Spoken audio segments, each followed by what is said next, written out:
Unit natin Toyota Vios. Ang problema nito, sobrang taas ng minor. Kahit naka-aircon, sobrang taas. Hindi bumababa. Nilinis lang muna natin yung mga madaling linisin. Kaya ang map sensor sa kayang yung kulay green na yan. Yan. Hindi pa rin nagbago, sobrang taas pa rin ng minor nito.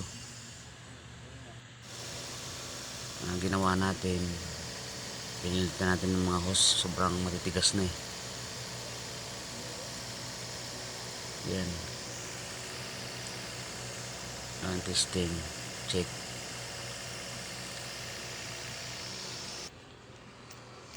Dito nga at palit tayo ng one-way valve saka yung sa hangin.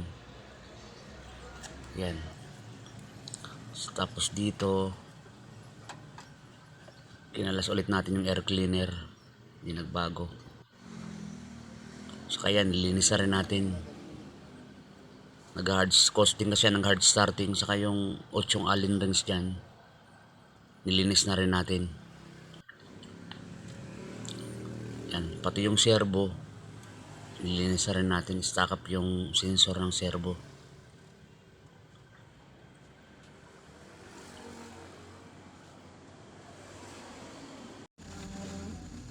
Hindi na ka-aircon yan, no? Hindi na ka-aircon.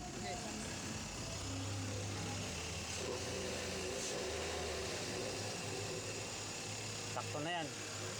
Aircon mo nga, boss, aircon.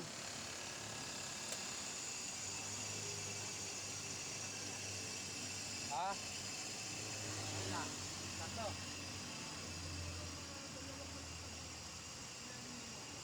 Okay. Dati nakatos eh. Okay na. Nahirapan tayo nito. Linis ng BBT. Palit ng mga hose. Saka yung one-way valve. Saka linis ng servo, sensor. Saka ito. Mga sensor. Linis. Map sensor, linis.